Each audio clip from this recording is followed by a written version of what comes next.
অপারগ হইয়া 6 মাস এই নতুন সরকারকে ডিজিএফআই আটকে রাখছে, র‍্যাব আটকে রাখছে, দিবেই না তারা আয়নাগর দেখাইতে। জাতীয় আন্তর্জাতিক অনেক চাপের পরে তবুও তারা ঢুকতে দিবেই না। এখন তারা ঢুকতে দিছে, তাও কি এই কিছু শয়তানের দল যেগুলো আওয়ামী লীগের প্রেতাত্মা গুম খুনের সাথে জড়িত ছিল, এরা নিজেরা পালানোর আগে ওই আয়নাগরগুলোতে কিছু পরিবর্তন করে ফেলছে। আমি নিজে আয়নাগরের সাক্ষী, আল্লাহর কসম করে বলছি, কাফারা দিতে হবে না। আমাদেরকে এমন রুমগুলোতে রাখা হয়েছে যেগুলো এখনো পর্যন্ত দেখাই নাই। আজকে যেগুলো দেখছেন তার চাইতে ভয়াবহ রুম আছে, তার চাইতে ভয়াবহ। তো ডিজিএফআই তারা যে স্বীকার করলো আয়নাগর ছিল, র‍্যাব স্বীকার করলো আয়নাগর ছিল, এদের কি বদনাম হয় নাই? হ্যাঁ, কি কোন? তারা কি যদি মিথ্যা হইতো তাহলে দিত? বিশ্ব মিডিয়ায় প্রচার হবে না যে বাংলাদেশের ডিজিএফআই আয়নাগর রাখতো? বাংলাদেশ সেনাবাহিনীর একটা অংশ গোয়েন্দা সংস্থা আয়নাগরে মানুষকে এরকম নির্যাতন করতো, এটা কি বিশ্ব মিডিয়া জানবে না? আজকে জাতিসংঘ থেকে বিবৃতি আসছে যে জুলাই আগস্টে যত মানুষ মারা হয়েছে সবগুলো হাসিনার হুকুমেই মারা হয়েছে। আর কত লুকায় রাখবেন? আর কত নির্লজ্জতার বেহায়াপনা করবেন? আরে সূর্যের আলো যেমন সত্য, ওই চাঁদ যেমন সত্য, এই আয়নাগর ছিল, গুম খুন হয়েছে, এগুলো সত্য। তোদের মতো চামচিকারা, ওরে চামচিকানা বাদুর, বাদুর বাদুর নাকি সূর্য উঠলে নিজের যে ইয়াড়া থাকে না ওটা দিয়ে লুকায় লায়, মানে সূর্য নাই। বাদুরে সূর্য লুকাইতে চাইলে সূর্য কি লুকায় থাকে? বান্দর নিজের চোখ লুকাইতে পারে, কিন্তু পৃথিবীতে কি সূর্য লুকাইতে পারবে? এই বাদুরের দল, চামচিকার দল, তোরা নিজেদের চোখকে ঢাকতে পারবি, কিন্তু আল্লাহ পাক যেগুলো সত্য সেগুলোকে গোপন করতে পারবি না। কোনো না কথা কইলে ধরে নিয়ে আইবেন, একের মাইরে এখনই শেষ করে দিব। আমার আজ খুব আছে অনেক, আজকে আমার যেই পরিমাণে খুব, একটা রাও করলেই ধরে নিয়ে আইবেন, ওটার পিডা মন। আল্লাহ মাফ করুন আমাদেরকে। হাসিনার সময় আমরা পরোয়া করি নাই বেটা, হাসিনার সময় কোনো নির্যাতন গুম খুনের ভয়ে চুপ থাকি নাই। আর আজকে কলিজারা ফাইটে যাচ্ছে। আজকে আমার এক মামুরে আমি বলে দিছি যে আমার সাথে সম্পর্ক রাখতে হইলে, কথা বলতে হইলে ওপেন ঘোষণা দিতে হবে অনলাইনে যে আমি আর জীবনে কোনোদিন আওয়ামী লীগ করবো না। ঘোষণা না দিলে আমার আম্মারে বলছি, আম্মা তোমার বাইরে বলে দাও, আমি আর জানাজাই পর্যন্ত যাবো, সরাসরি বলে দিছি। কারণ যারা কিনা এই জুলুম নির্যাতনের এখনো পক্ষে দাঁড়াবে, এরা দেশের দুশ্মন, এরা জাতির শত্রু, এরা জাতীয় খাদ্দার। প্রিয় ভাইরা আমার, বন্ধুগণ আমার, ফাইদা রাকিবু ফিল ফুলক দাআউল্লাহ মুখলিসিনা লাহুদ্দিন ফালাম্মা নাজ্জাহুম মিনাল বার ইযা হুম ইউশরিকুন। আমি আবারও বলতেছি, আয়াতের আলোচনায় যাওয়ার আগে কোনো বদমাশের যদি সংশয় থাকে পারলে আমার কাছে আসিস। যে তত্ত্বগুলো মনে হয় যে মিস, মানে এটা কেমনে হইতেছে, ওইটা কেমনে হইতেছে, আমি সুস্পষ্ট জবাব দিব। আমি প্রত্যেকটা, এগুলো একটাও মিথ্যা না, কিন্তু আপনি যদি সাময়িকভাবে এক এক রকম কথা শুনেন আপনার কাছে ভিন্ন মনে হবে। কেন মনে হবে? কারণ এখানে তো অনেক ধরনের কথা আছে যেটা আপনি বুঝবেন না। এই যেমন আমি আজকে বললাম আয়নাগর অনেকগুলো, আপনারা জানতেন এইভাবে? জানতেন না। ডিজিএফআই এর আলাদা, র‍্যাবের আলাদা, সিটিটিসির আলাদা, ডিবির আলাদা, এটা আপনারা জানতেন? এটা জানতেন না। এবং যেই ঘরে রাখা হয়, এবং যেই ঘরে নিয়ে টর্চার করা হয়, দুটো এক না, এটা জানতেন? জানতেন না। টর্চার সেলটা কেমন জানেন? টর্চার সেলটা হলো এমন, আমি নিজে বলি, একটা ভুক্তভোগী আমি, আমাকে র‍্যাব ওয়ানে হঠাৎ করে ওই যে হাসিনার বিরুদ্ধে যে বক্তব্য দিয়েছিলাম, ওই বয়ান ছাইরাই, মোদি বিরোধী আন্দোলনের বয়ান ছাইরাই, ওই আদার ব্যাপারী জাহাজের খবর লস হয়ে এত জোরে মারছে, মানে ওদের তো ট্রেনিং এর হাত, এত জোরে আঘাত করছে, আমি দেখি যে আমি কেন করতেছে মাথা, এমন পর্যায়ে আমার চোখ দিয়া পানি পড়তেছে, আল্লাহ আল্লাহ করতেছি। আমাকে একেবারে কি নোংরা ভাষায় গালাগালিজ করে দানবের মতো দুইটা মানুষ টাইনা একটা রুমে নিয়ে গেল, মানে যেখানে ছিলাম ওখানে না, টাইনা নিয়ে গেলাম, গিয়ে আলাদা রুমে, ওখানে যায় যেটা দেখলাম, কি বিভৎস চেহারা, একজনের নাক নাই, চোখের নিচে এরকম গুস্ত নাই, এরকম চেহারার আকৃতিওয়ালা, এগুলো কি ছবি হবে নাকি এক ধরনের কঙ্কাল, এটা আমি এখন বুঝতে পারতেছি না। মানে আমি ওরকম এখন ইয়া হইতেছে না। একটা রুম, ভয়ঙ্কর, মানে হলো ভয় দেখানোর জন্য। প্রিয় ভাইরা আমার, বন্ধুগণ আমার, এই নির্লজ্জতা, এই ভয়াবহ নৃশংসতা, নিষ্ঠুরতা করার পরেও, আচ্ছা এদের বক্তব্য কি তাইলে মানুষ, আমরা মনে হয় মানে মানুষ যারা এরকম গুম খুলেছিল 8 বছর 10 বছর, বউ বাচ্চা মা বাবা ভাই বোন সবারে চাইরা, এই মানুষগুলো মনে হয় নিজের ইচ্ছায় পালায়া ছিল? আমার কথা শুনেন, কানাকানি করার দরকার নেই, আমার কথা বুঝেন। 8-9 বছর 2 বছর 3 বছর বউ বাচ্চা মা বোন সবাইরে চাইরা এই লোকগুলো কি পালায়া ছিল? হ্যাঁ রে নির্লজ্জ বেহায়ার দল। এটা মানুষ নিজের ইচ্ছা এইভাবে বউ বাচ্চা সবাই চাইরা পালায়া থাকতে পারে? হ্যাঁ, তাইলে এরা কি বুঝাইতে চায়? মানে আর কি দলিল লাগে যে এই লোকগুলো এতদিন ছাড়া পাইলো না, আওয়ামী লীগ যাওয়ার পরেই ছাড়া পাইলো? আর কি দলিল লাগে বলেন না? আর কি দলিল লাগে? 16, 17, 18 জুলাই 2024, কত সাল? 2024 সাল 17, 18 জুলাই, 16, 17, 18 উত্তপ্ত পরিস্থিতি বাংলাদেশে। হাসিনার জুলুম এমন পর্যায়ে গিয়ে পৌঁছাইছে, সমস্ত নেট অফ করে দেওয়া হয়েছে, অনলাইন অফলাইন সিম কানেকশন বন্ধ করে দেওয়া হয়েছে, টিভিতেও আগের নিউজ দেখায়, পুরানো নিউজ দেখায়, কি হচ্ছে জানা যায় না, পাশের গ্রামে কি হচ্ছে, পাশের ইউনিয়নে থানায় কি হচ্ছে কেউ জানে না। এমন উত্তপ্ত পরিস্থিতিতে রাজনৈতিক নেতারা চিৎকার করে বলতেছে, আলেম উলামারা কেন মাঠে নামে না? আহারে মাদ্রাসার ছাত্ররাও যদি নামতো। দেখা গেল মাদ্রাসার ছাত্ররা শুধু নামে নাই, 70-72 জনের উপরে মাদ্রাসার ছাত্র জীবন দিয়েছে।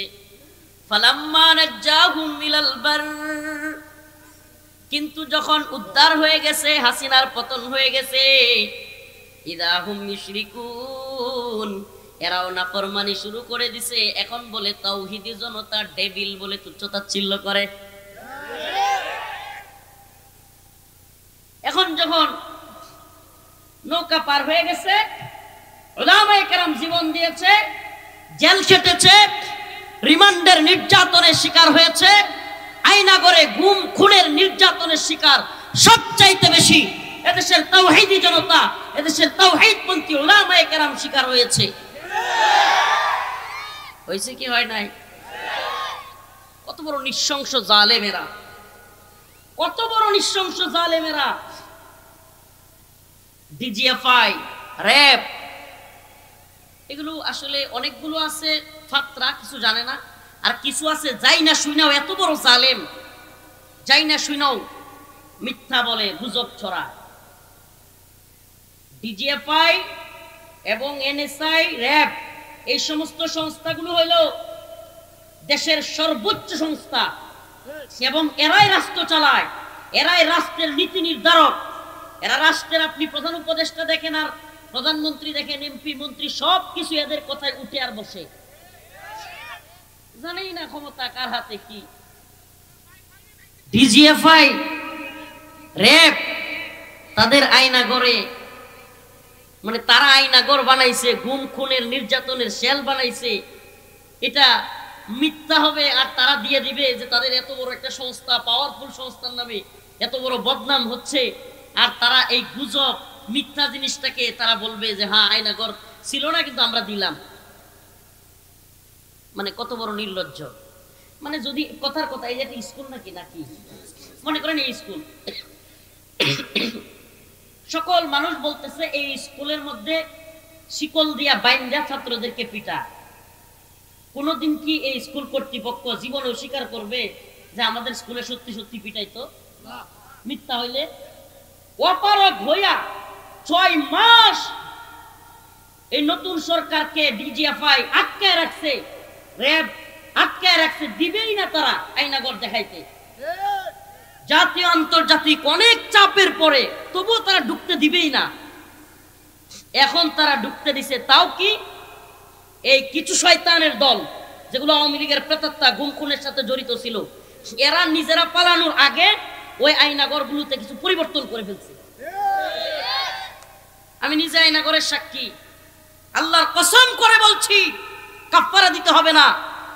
আমাদেরকে এমন রুমগুলোতে রাখা হয়েছে যেগুলো এখনো পর্যন্ত দেখাই নাই। আজকে যেগুলো দেখছেন তার চাইতে ভয়াবহ রুম আছে, তার চাইতে ভয়াবহ। আমি পোস্ট করছি ফেসবুকে, এক বদমাইশ লিখছে, হুজুর আপনি লিখলেন ছোট ছোট ঘর, এখানে তো 10 জন থাকতে পারবে, বিরাট বড় রুম। এরা এক একটা শুয়ের মতো চুকায় চুকায় খালি পয়েন্টে পয়েন্টে ভুল ধরার চেষ্টা করবে। আরে বেটা, যেই রুমে নিয়ে নির্যাতন করতো আর যেই রুমে সার্বক্ষণিক রাখতো, দুইটা এক রুম না। দুইটা কি না? এক হাত বাই দেড় হাত এতটুকু কবরের মতো যেই রুম গুলোতে, এই যে টেবিলটা যেমন দেখতেছেন না, টেবিল, এই টেবিলটা এখান থেকে ওই যে লোকটা, ওই ক্যামেরা এতটুকু লম্বা, ছবিগুলো ভাইরাল হয়েছে, পারলে দেখিয়েন। এমন একটা রুমে মানুষজনকে বছরের পর বছর রাখা হইতো। র‍্যাব 1-এ আমি সেই রুমে ছিলাম। এই এতটুকু রুমের মধ্যে রাখা হইতো। এই রুমের মধ্যে পায়খানা, এখানে খাওয়া, এখানে নামাজ, এখানে গোসল, এখানে সব। কোনো পর্দা নাই। আপনি যেখানে পায়খানা করবেন কোনো পর্দা নাই, উঁচু কোনো ধরনের দেয়াল নাই, এখানেই এখানেই পায়খানা করতে হবে আপনাকে। আল্লাহর কসম করে বলছি, তবু এই আওয়ামী লীগ জাহেলরা, এই জালেমরা এখনো পর্যন্ত এগুলোকেও মিথ্যা বলতেছে। কত বড় নির্লজ্জ আর বেহায়া এদের প্রতি! কি করবেন আপনি এদের প্রতি আফসোস করা ছাড়া? আল্লাহ পাক বলেছেন, খতামাল্লাহু আলা কুলুবিহিম, আল্লাহ এদের অন্তরে সিলমোহর মেরে দিয়েছে। ওয়া আলা সামঈহিম, এদের কানের মধ্যে আল্লাহ সিলমোহর মেরে দিয়েছে। ওয়া আলা আবসারিহিম, এদের চোখের মধ্যে আল্লাহ সিলমোহর মেরে দিয়েছে। এরা দেখেও দেখবে না, শুনেও শুনবে না।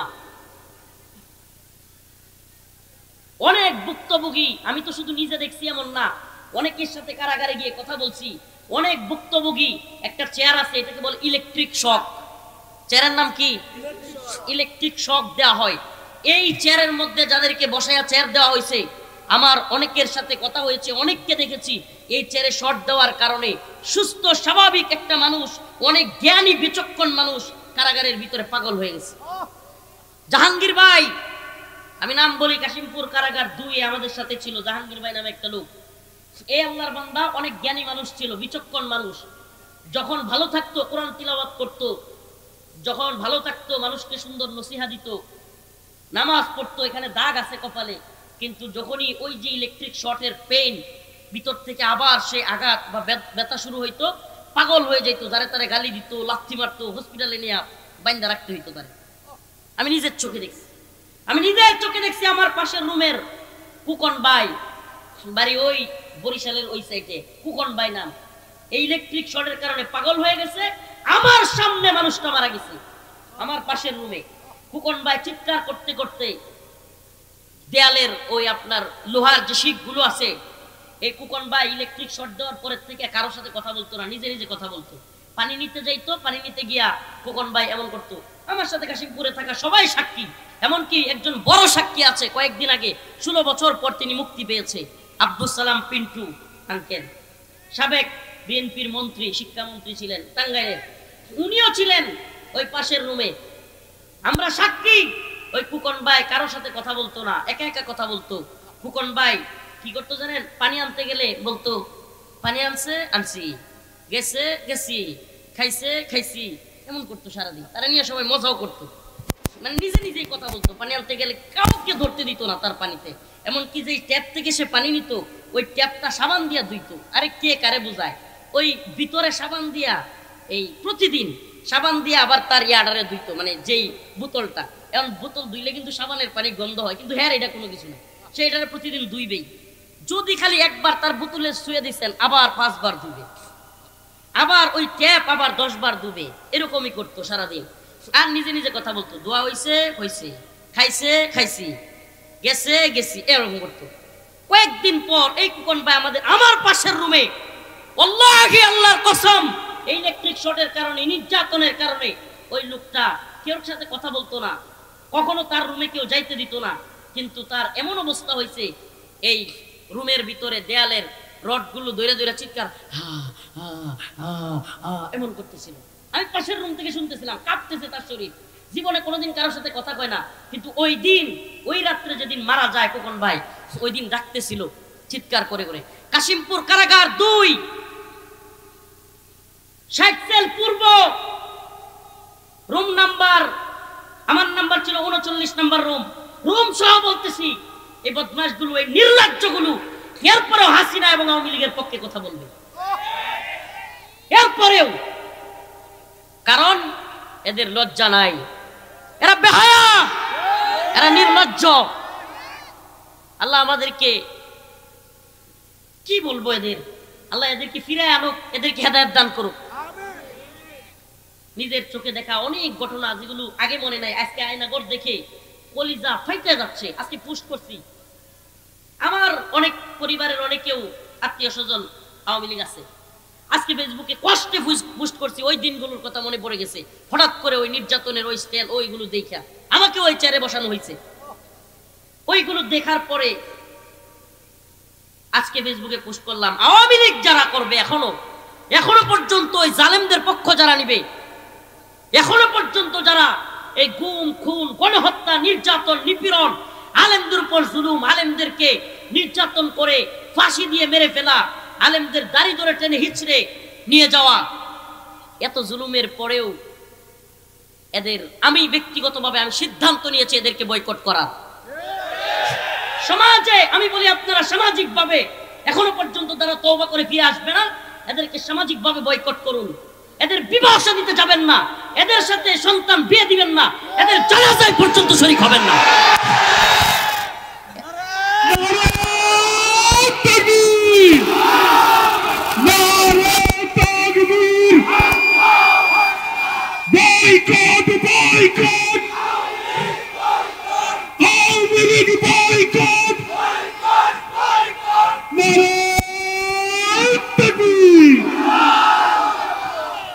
একটা কথাও যদি মিথ্যা বলে থাকি এই সকল জনতার সামনে বলে গেলাম, আল্লাহর কাছে যেন আমার বিচার হয়।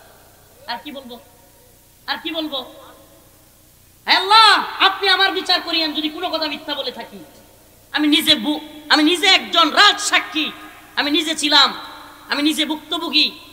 র‍্যাব 1-এর গুলো আরো নৃশংস। আমি চিৎকার করে করে পাশের রুম থেকে মানুষের আওয়াজ শুনতাম, কান্নার আওয়াজ, আমি নিজে শুনছি। আল্লাহি কসম, আল্লাহর কাফারা দিতে হবে না। এরপরে ওই মিথ্যাবাদীরা মানে একটা একটা সুই বের করবে। কি এখন কি বলে এই নির্লজ্জ বেহায়ারা? বলে ঠিকাদারদের আয়নাঘর বানিয়ে বুঝাইয়া দিতে 7 মাস সময় লেগে গেছে। চিন্তা করছেন কত বড় নির্লজ্জ? এরা বুঝতেছে না ডিজিএফআই এর মতো র‍্যাবের মতো পাওয়ারফুল বাহিনীগুলো সরকার পরিবর্তন হয়ে গেলে ওই বাহিনীর সব লোক কি মারা গেছিল? তো এরা কি পাওয়ারফুল না? তো এরা বুঝায় দেয় নাই। এমনকি এরা যে শয়তানিটা করছে, আজকে ওপেন বলি, বিভিন্ন জায়গায় নতুন নতুন আপনার ঘরগুলোতে কিছু কাজ করে ফেলছে। মানে ঘরগুলো আগের হালতে রাখে নাই, কিন্তু আগের হালতে না রাখলেও বিল্ডিং তো আর ভাঙতে পারে নাই, জায়গাগুলো তো আর ভাঙতে পারে নাই। ব্যারিস্টার আরমান আজকে দেখলাম কাঁদতে কাঁদতে বলতেছে এই যে এই রুমে 8 বছর আমার রাখছিল। এভাবে পিছনে আমাদেরকে কি করতো জানেন? আমাকেও এভাবে পিছনে এভাবে হাত বাঁধতো, রুমের মধ্যে থাকা অবস্থায় আপনার চোখের মধ্যে এভাবে কাপড় দিয়ে রুমে এভাবে ফেলায় রাখতো পিছনে হাত দিয়া। আর খাবার দিত সময় খুলে দিত, কিংবা জিজ্ঞাসাবাদের সময় চোখ খুলে দিত। পায়খানায় যাওয়ার সময়ও চোখ বাইন্ধা নিত হ্যান্ডকাপ লাগায়, কিন্তু একেবারে দরজার সামনে গিয়া ছেড়ে দিত দূরে দূরে। হাতে এইভাবে একজন ধরতো, এইভাবে অন্ধের মতো নিয়ে যেত। এই যে আমরা অন্ধ, এই যে এইভাবে। তারপরে ওই রুমের মধ্যে নিয়ে পরে ছেড়ে দিত। কল্পনা করতে পারেন এমন নির্যাতন নিপীড়ন? আরে র‍্যাবের এই যে কিছুদিন আগে র‍্যাবের ডিজি সরাসরি স্বীকার করছে, হ্যাঁ আয়নাঘর ছিল, গুমকুন হয়েছে, স্বীকার করলো। প্রিয় ভাইরা আমার, প্রিয় উপস্থিতি, প্রিয় হাজিরিন, এই কষ্টের কথাগুলো কেন বলছি জানেন? আমরা শুধু একটা দলের বিরুদ্ধে বলছি না, আল্লাহ না করুক নতুন কোন জালেম যেন এদেশে পয়দা না হয়, নতুন কোন হাসিনা কিংবা নতুন কোন আয়নাঘর যেন এদেশে কেউ তৈরি করতে না পারে। আবার আরেকটা মিসগাইড এরা করতেছে জাতিকে, এটা অনেকে ভুল বুঝবেন। আমরা যদি বাঙ্গায় না দেখি, আমরা তো ভুক্তভোগী, আমরা তো জানি। অনেকে মনে করতেছে আয়নাঘর মানে সুনির্দিষ্ট একটা ঘর, না একটা ঘর না, কিন্তু বিষয়টা বুঝবেন। ডিজিএফআই এর একাধিক আয়নাঘর আছে, র‍্যাবের একাধিক আয়নাঘর আছে, ডিবির আয়নাঘর আছে, সিটিটিসির আয়নাঘর আছে। এই জন্য এক একজনের তত্ত্ব এক এক রকম হবে। এরা এটা দিয়েও গুজব ছড়াবে, কিরে এক একজনের কথাই দিয়ে মিলে না, বলবে কি বলবে না? কিন্তু আসলে সমস্যাটা কোথায়? সমস্যাটা হলো দেশের বিভিন্ন জায়গায় আয়নাঘর আছে।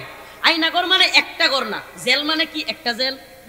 বলেন না, জেল মানে কি একটা জেল? কারাগার মানে একটা ঘর নাকি? গাজীপুর জেলা কারাগারও কারাগার, কাশিমপুরও কারাগার, কেরানীগঞ্জ কারাগার, হাই সিকিউরিটিও কারাগার, সব কারাগারই তো কারাগার। এরকম আয়নাগরও কিন্তু একটা ঘর না। আয়নাগর কি না? বলেন না, আয়নাগর কি না? আজকে বুঝে নেন এই কথাগুলো, অনেকদিন বলি নাই, দীর্ঘদিন। আয়নাগর মানে একটা ঘর না। আয়নাগর র্যাবের আছে, আয়নাগর ডিবির আছে, আয়নাগর সিটিডিসির আছে, আয়নাগর ডিজিএফআই এর আছে। আবার এমন কিছু আয়নাগর আছে যেগুলোর এখনো পর্যন্ত অস্তিত্বই খুঁজে পায় না। কারণ কি? কারণ ভিকটিমরা আয়নাগরটা কোন জায়গায় এটা বলতেও পারবে না। কারণ আমি আমার কথা বলি, আমাকে গাজীপুর চৌরাস্তা পার হওয়ার সাথে সাথে চোখ বাইন্ধে ফেলা হয়েছে, তো আমি কিভাবে বলবো আমি কোথায় ছিলাম? পরবর্তীতে যখন আমাকে কারাগারে পাঠানো হয়, সেই দিন আমি বুঝতে পারছি আমি র্যাব ওয়ানে ছিলাম। কোথায় ছিলাম? র্যাব ওয়ানে। আগে কিন্তু বুঝারও উপায় নাই, কারণ তারা যেদিন ছেড়ে দিবে ওই দিন আপনি বুঝতে পারবেন। তাও কি তারা যদি চায় তাইলে বুঝতে পারবেন, এছাড়া বুঝতে পারবেন না। প্রিয় ভাইরা আমার, বন্ধুগণ আমার, ওপেন কথাগুলো বলা হচ্ছে। আমাকে বলেন না, সরকার পরিবর্তন হয়ে গেছে দেখিয়াই একটা নিজেরও তো সম্মান আছে, ইজ্জত আছে, বাহিনীগুলো কি বিলুপ্ত হয়ে গেছে? তো ডিজিএফআই তারা যে স্বীকার করলো আয়নাগর ছিল, র্যাব স্বীকার করলো আয়নাগর ছিল, এদের কি বদনাম হয় নাই? হ্যাঁ, কি কন? তারা কি যদি মিথ্যা হইতো তাহলে দিত? বিশ্ব মিডিয়ায় প্রচার হবে না যে বাংলাদেশের ডিজিএফআই আয়নাগর রাখতো? বাংলাদেশ সেনাবাহিনীর একটা অংশ, গোয়েন্দা সংস্থা, আয়নাগরে মানুষকে এরকম নির্যাতন করতো, এটা কি বিশ্ব মিডিয়া জানবে না? আজকে জাতিসংঘ থেকে বিবৃতি আসছে যে জুলাই আগস্টে যত মানুষ মারা হয়েছে সবগুলো হাসিনার হুকুমেই মারা হয়েছে। আর কত লুকায় রাখবেন? আর কত নির্লজ্জতার বেহায়াপনা করবেন? আরে সূর্যের আলো যেমন সত্য, ওই চাঁদ যেমন সত্য, এই আয়নাগর ছিল, গুম খুন হয়েছে, এগুলো সত্য। তোদের মতো চামচিকারা, ওরে চামচিকা না, বাদুর, বাদুর, বাদুর নাকি সূর্য উঠলে নিজের যে ইয়াডা থাকে না ওটা দিয়ে লুকায় লায়, মানে সূর্য নাই। বাদুরে সূর্য লুকাইতে চাইলে সূর্য কি লুকায় থাকে? বান্দর নিজের চোখ লুকাইতে পারে, কিন্তু পৃথিবীতে কি সূর্য লুকাইতে পারবে? এই বাদুরের দল, চামচিকার দল, তোরা নিজেদের চোখকে ডাকতে পারবি, কিন্তু আল্লাহ পাক যেগুলো সত্য সেগুলোকে গোপন করতে পারবি না। কোনো না কথা কইলে ধরে নিয়ে আইবেন, একের মাইরে এখনই শেষ করে দিব। আমার আজ খুব আছে অনেক, আজকে আমার যেই পরিমাণে খুব, একটা রাও করলেই ধরে নিয়ে আইবেন, ওটার পিড়া মনে। আল্লাহ মাফ করুন আমাদেরকে। হাসিনার সময় আমরা পড়ুয়া করি নাই বেটা, হাসিনার সময় কোনো নির্যাতন গুম খুনের ভয়ে চুপ থাকি নাই। আর আজকে কলিজারা ফাইটে যাচ্ছে। আজকে আমার এক মামুরে আমি বলে দিছি যে আমার সাথে সম্পর্ক রাখতে হলে, কথা বলতে হলে ওপেন ঘোষণা দিতে হবে অনলাইনে যে আমি আর জীবনে কোনোদিন আওয়ামী লীগ করবো না। ঘোষণা না দিলে আমার আম্মারে বলছি, আম্মা তোমার বাইরে বলে দাও আমি আর জানাজাই পর্যন্ত যাবো, সরাসরি বলে দিছি। কারণ যারা কিনা এই জুলুম নির্যাতনের এখনো পক্ষে দাঁড়াবে, এরা দেশের দুশ্মন, এরা জাতির শত্রু, এরা জাতীয় গাদ্দার। প্রিয় ভাইরা আমার, বন্ধুগণ আমার, ফাইদা রাকিবু ফিল ফুলক দাআউল্লাহ মুখলিসিনা লাহুদ্দিন ফালাম্মা নাজ্জাহুম মিনাল বার ইযা হুম ইউশরিকুন। আমি আবারও বলতেছি, আয়াতের আলোচনায় যাওয়ার আগে কোন বদমাইশের যদি সংশয় থাকে পারলে আমার কাছে আসিস। যে তত্ত্বগুলো মনে হয় যে মিস, মানে এটা কেমনে হইতেছে, ওইটা কেমনে হইতেছে, আমি সুস্পষ্ট জবাব দিব। আমি প্রত্যেকটা, এগুলো একটাও মিথ্যা না, কিন্তু আপনি যদি সাময়িকভাবে এক এক রকম কথা শুনেন আপনার কাছে ভিন্ন মনে হবে। কেন মনে হবে? কারণ এখানে তো অনেক ধরনের কথা আছে যেটা আপনি বুঝবেন না। এই যেমন আমি আজকে বললাম আয়নাগর অনেকগুলো, আপনারা জানতেন এইভাবে? জানতেন না। ডিজিএফআই এর আলাদা, র্যাবের আলাদা, সিটিডিসির আলাদা, ডিবির আলাদা, এটা আপনারা জানতেন? এটা জানতেন না। এবং যেই ঘরে রাখা হয়, এবং যেই ঘরে নিয়ে টর্চার করা হয়, দুইটা এক না, এটা জানতেন? জানতেন না। টর্চার সেলটা কেমন জানেন? টর্চার সেলটা হলো এমন, আমি নিজে বলি, একটা ভুক্তভোগী আমি, আমাকে র্যাব ওয়ানে হঠাৎ করে ওই যে হাসিনার বিরুদ্ধে যে বক্তব্য দিয়েছিলাম ওই বয়ান ছাইরাই, মোদি বিরোধী আন্দোলনের বয়ান ছাইরাই, ওই আদার ব্যাপারী জাহাজের খবর লস ওই এত জোরে মারছে, মানে ওদের তো ট্রেনিং এর হাত, এত জোরে আঘাত করছে, আমি দেখি যে আমি কেন করতেছে মাথা, এমন পর্যায়ে আমার চোখ দিয়া পানি পড়তেছে, আল্লাহ আল্লাহ করতেছি। আমাকে একেবারে কি নোংরা ভাষায় গালাগালিজ করে দানবের মতো দুইটা মানুষ টাইনা একটা রুমে নিয়ে গেল, মানে যেখানে ছিলাম ওখানে না, টাইনা নিয়ে গেলাম, গিয়ে আলাদা রুমে, ওখানে যায় যেটা দেখলাম কি বিভৎস চেহারা, একজনের নাক নাই, চোখের নিচে এরকম গুস্ত নাই, এরকম চেহারার আকৃতিওয়ালা, এগুলো কি ছবি হবে নাকি এক ধরনের কঙ্কাল, এটা আমি এখন বুঝতে পারতেছি না, মানে আমি মানে ওরকম এখন ইয়া হইতেছে না, একটা রুম ভয়ঙ্কর, মানে হলো ভয় দেখানোর জন্য। প্রিয় ভাইরা আমার, বন্ধুগণ আমার, এই নির্লজ্জতা, এই ভয়াবহ নৃশংসতা, নিষ্ঠুরতা করার পরেও, আচ্ছা এদের বক্তব্য কি তাইলে? মানুষ, আমরা মনে হয় মানে মানুষ যারা এরকম গুম খুলেছিল 8 বছর 10 বছর, বউ বাচ্চা, মা বাবা ভাই বোন সবারে চাইরা, এই মানুষগুলো মনে হয় নিজের ইচ্ছায় পালাইছিল? আমার কথা শুনেন, কানাকানি করার দরকার নেই, আমার কথা বুঝেন। 8-9 বছর, 2 বছর 3 বছর বউ বাচ্চা মা বোন সবাই চাইরা এই লোকগুলো কি পালাইছিল? হ্যাঁ রে নির্লজ্জ বেহায়ার দল, একটা মানুষ নিজের ইচ্ছা এইভাবে বউ বাচ্চা সবাই চাইরা পালাই থাকতে পারে? হ্যাঁ, তাইলে এরা কি বুঝাইতে চায়? মানে আর কি দলিল লাগে যে এই লোকগুলো এতদিন ছাড়া পাইলো না, আওয়ামী লীগ যাওয়ার পরেই ছাড়া পাইলো? আর কি দলিল লাগে বলেন না, আর কি দলিল লাগে?